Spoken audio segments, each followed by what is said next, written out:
पुराने ज़माने की शादी की कहानी। मेरे दादाजी की लव स्टोरी वीडियो मेरे पास ना उसकी कोई तस्वीर थी ना मैंने उसे देखा था, बस एक ख्याल था। राजीव सुबह सुबह ही अपना बैग पैक कर रहा है।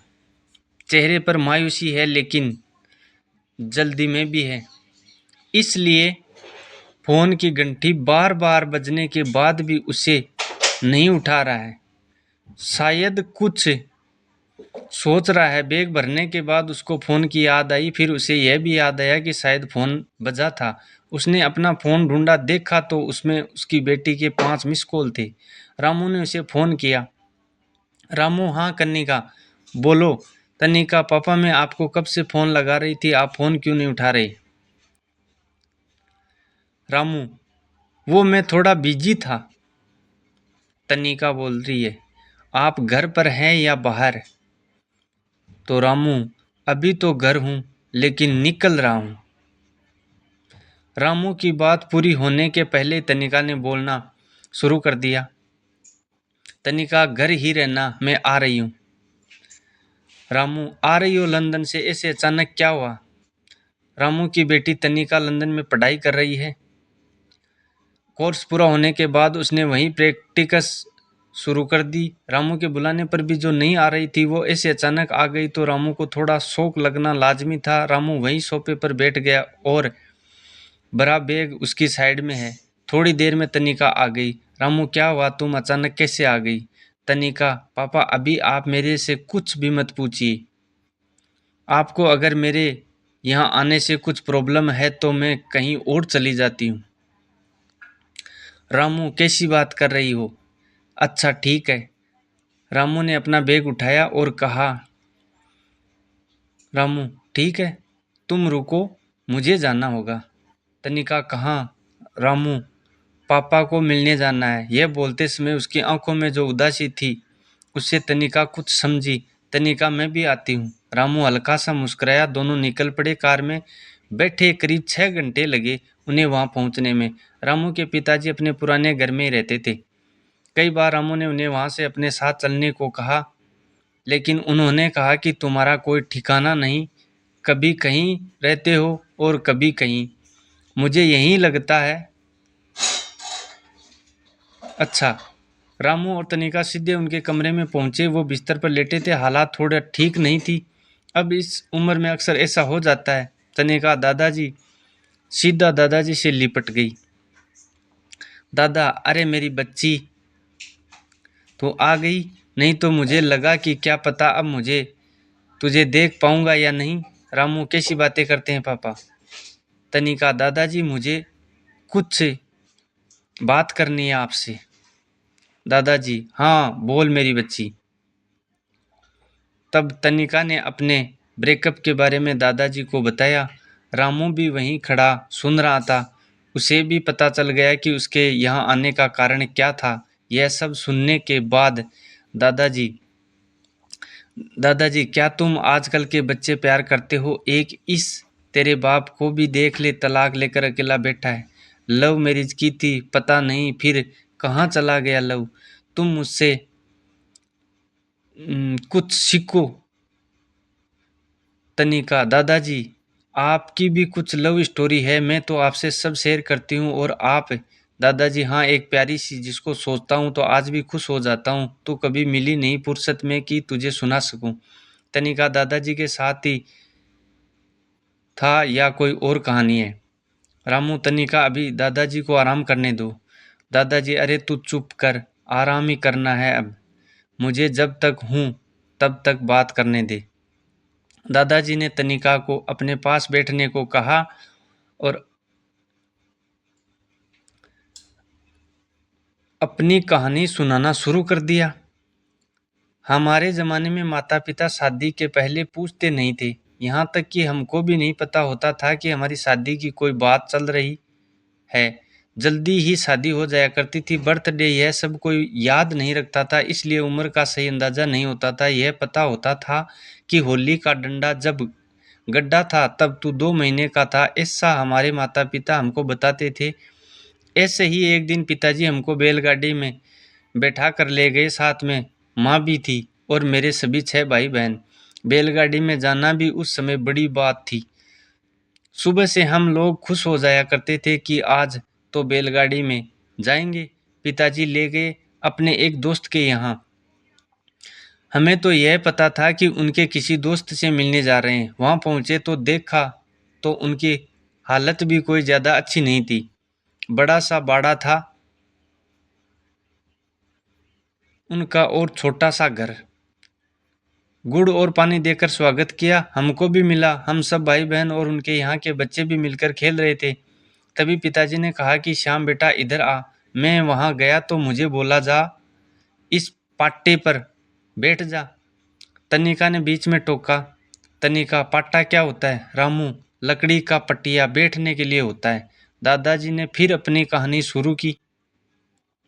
मुझे बैठने को कहा तो मैं बैठा। तो उसके बाद उनके दोस्त आए, मुझे टिक्का लगाया और 1 रुपया और एक नारियल लाल कपड़े में साथ मुझे दे दिया।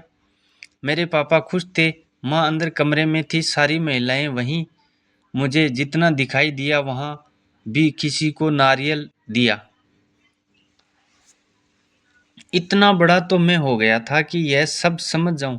मैंने पहले भी सुना था कि फलाने ने फलाने को नारियल देकर रोक लिया है। मुझे अब समझ आ गया था कि मेरी शादी होने वाली है। बस फिर उलझ उछल कूद बंद और एकदम से मैं सियाना बन गया। वहीं बड़ों ने शादी की तारीख 1 महीने बाद की तय भी कर ली। तनिका ने फिर बीच में टोका। तनिका, वो दीदी दादी थी। दादाजी, थोड़ा सब्र कर, अभी तुझे धीरे धीरे सब पता चल जाएगा। दादाजी ने फिर कहानी ओ और आगे बढ़ाया। वहां से आए तो शादी की तैयारियां शुरू हो गई थी। गोबर से घर को लीपना, खटिया बांधना और भी बहुत कुछ छोटा मोटा जो बन सकता था। और मैं मन में खुश जवान था। हर किसी को जवानी में जो होता है वही सब ख्याल। लड़की से बात करना तो दूर, तस्वीर तक नहीं देखी थी। बस माँ बापू ने देखा, उन्हें ही तय कर दिया। मुँह दिखाई की रस्म का मतलब हमारे ही जमाने में था। अब करीब 5 दिन ही रह गए थे शादी में। पिताजी ने 24 बैलगाड़ियां कर ली थी।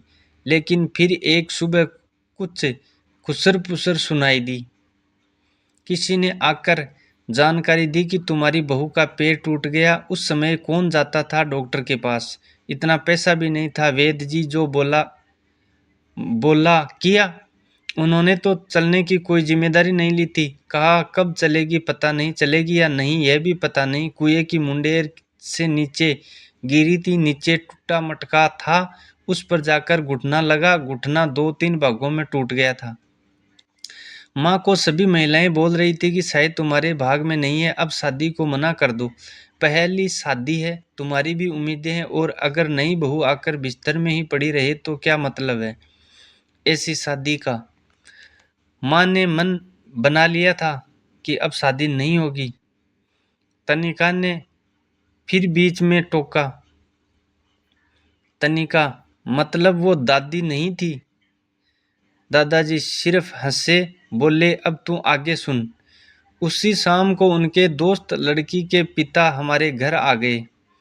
आकर बैठे पिताजी के आगे हाथ जोड़कर और कहा कि माफ करना, लेकिन अब यह शादी नहीं हो सकती। हमारी लड़की चलेगी कि नहीं यह पता नहीं। हम आप लोगों को अंधेरे में नहीं रखना चाहते। अंदर कमरे में माँ सुन रही थी, मैं उनके साथ ही था। उस वक्त उनके चेहरे पर जो राहत थी वो मैंने साफ देखी। मैं तो बता भी नहीं सकता कि किस हालत में था। बिना देखे ही मेरी शादी पक्की हुई और अब टूट भी रही है। सपने देखने के लिए भी एक चेहरे की ज़रूरत होती है। मेरे पास तो वो भी नहीं था। बस अपने ही ख्याल में एक चेहरा बनाया था, उसी से शादी का ख्याल किया और अब उसी से टूट जाने का ख्याल भी करना पड़ रहा है। लेकिन इतने में मेरे पिताजी बोले, क्या बात कर रहे हो महाराज, शादी है 4 दिन में, जाकर तैयारी करें। वही हमारे घर की बहू बनेगी, लेकिन वो चल नहीं सकती। ना चलना चले तो हमारा नसीब। मान लीजिए यह घटना अगर शादी के बाद होती तो तब हम क्या छोड़ देते? शादी कर दीजिए और बच्ची को वहीं आराम करने दे थोड़े दिन। यहाँ आना जाना अभी ठीक नहीं है, जब कुछ आराम होगा तब हम ले आएंगे। पिताजी की बात से उनके दोस्त की आंखों में आंसू आ गए, लेकिन माँ का मुंह फूल गया। पिताजी को भी पता था कि माँ नाराज है, क्योंकि बर्तन की आवाज़ कुछ ज्यादा आ रही थी घर से। लेकिन माँ की इतनी हिम्मत नहीं थी पिताजी को कुछ बोले, और मैं तो फिर क्या ही बोलता। बारात 5 दिन बाद गई, निर्धारित समय पर फेरे भी हुए, और मैं अब बताता हूँ वो तुम्हारी दादी थी। मेरे साथ फेरे ना सिर्फ तुम्हारी दादी ने लिए, बल्कि उसके पिताजी यानी कि मेरे ससुर ने भी लिए। उसको गोद में उठाकर तनिका बस अब शांत और चेहरे पर मुस्कान लिए सुन रही है। तनिका, फिर दादी घर कब आई? दादाजी ने फिर सुनाना शुरू किया। घर कहाँ, शादी हुई लेकिन अभी तक चेहरा भी नहीं देखा। मैंने उसका इतना लंबा घूंघट लेकर बैठी थी। मैंने वेद जी से बात की थी, उसके घर वाले उसका इलाज करा रहे हैं। मुझे पता चला कि एक जंगली झाड़ी को पीस कर उसका लेप लगाने से जल्दी ठीक होता है। मुझे जल्दी थी इसलिए सबसे पूछता रहता था। 3 साल तक उसके घर वालों और मेरे घर वालों से छिप कर मैं उसके लिए वो पीसी झाड़ी उसके घर भिजवाता था। असर हुआ उसका मेरे प्यार और विश्वास का। 3 साल और कुछ महीने बाद वो चल पाई और फिर मेरे घर आई। तनिका सुनती रह गई। आश्चर्य से उसकी आंखें बस दादाजी को देखते जा रही थी। रामू की आंखों में भी आंसू थे, माँ को याद कर रहा था। दादाजी वो दिन है और उसके जाते वक्त तक का दिन है। उसने कभी मेरा साथ नहीं छोड़ा। कभी कभी लड़ती थी तो मैं कहता था कि ज़्यादा लड़ेगी तो तेरे बाप को ले आऊँगा। उसने भी मेरे साथ फेरे लिए हैं। यह सुनकर तीनों जोर जोर से हंसने लगे। दादाजी को जोर जोर से खांसी आने लगी तो रामू ने कहा, बस तनिका, अब इन्हें आराम करने दो, रात भी हो गई है। तनिका ने जाते जाते कहा, वाह दादाजी, क्या बात है, मान गए कि लाइफ हो तो ऐसी। तनिका ने सोचा कि आगे की और कहानियां दादाजी से सुनूंगी। अगली सुबह दादाजी नहीं रहे। अचानक ही किसी को बिना बताए, बिना परेशान किए चुपचाप इस दुनिया से चले गए। तनिका आंखों में आंसू लिए बस उनको देखे जा रही थी। जाते जाते भी दादाजी उसे प्यार क्या होता है ये बता गए। आपको यह कहानी कैसी लगी हमें कमेंट कर ज़रूर बताएं। इसी तरह की अच्छी कहानियाँ आप यहाँ पढ़ सकते हैं, वीडियो देख सकते हैं। यहाँ उपस्थित शिक्षाप्रद कहानियाँ आपका मनोरंजन करने के साथ साथ दिशा भी देगी। तो बने रहिए हमारे साथ और हमारे प्रयास को सफल बनाएं। हमारी स्टोरी वीडियो अच्छी लगी तो शेयर, कमेंट और सब्सक्राइब ज़रूर करना। धन्यवाद।